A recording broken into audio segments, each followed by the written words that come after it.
السلام علیکم پیارے بچوں، اسکول کی آن لائن کلاسز میں خوش آمدید۔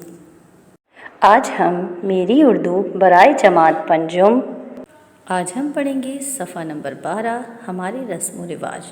تو پیارے بچوں، انسان اپنے ماحول سے سیکھتا ہے، اس کے رہن سہن، بول چال، پہننے اوڑھنے اور دوسرے معاملات میں ان کے ماحول کے اثرات کا کام کرتے دکھائی دیتے ہیں۔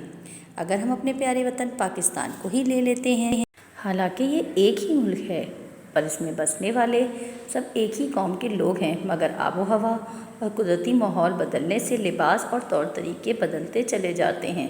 دیہات کے لوگوں کی زندگی شہری لوگوں سے مختلف ہوتی ہے۔ دیہات کے لوگ شہر کے لوگوں کے مقابلے میں سادہ زندگی بسر کرنا پسند کرتے ہیں۔ ان میں خلوص، محبت اور بھائی چارے کے جذبات زیادہ ہوتے ہیں۔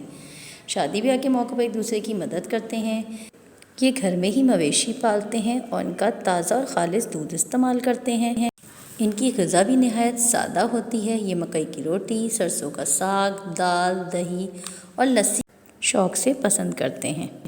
یہاں کے زیادہ تر لوگ زراعت پیشہ ہیں، مختلف علاقوں میں مختلف فصلیں کاشت کرتے ہیں۔ دیہات کے لوگ کافی ملنسار ہوتے ہیں اور یہ نہایت سادہ لباس پہنتے ہیں۔ صوبہ سندھ کے رسم و رواج بھی باقی تمام صوبوں سے منفرد ہیں۔ یہ لوگ نہایت محنتی ہوتے ہیں۔ یہاں کے مردوں کی پہچان سندھی ٹوپی اور اچرک ہے، جبکہ عورتیں رنگین دھاگوں سے کڑھائی کی ہوئی چادریں استعمال کرتی ہیں۔ سندھ کے لوگ زیادہ تر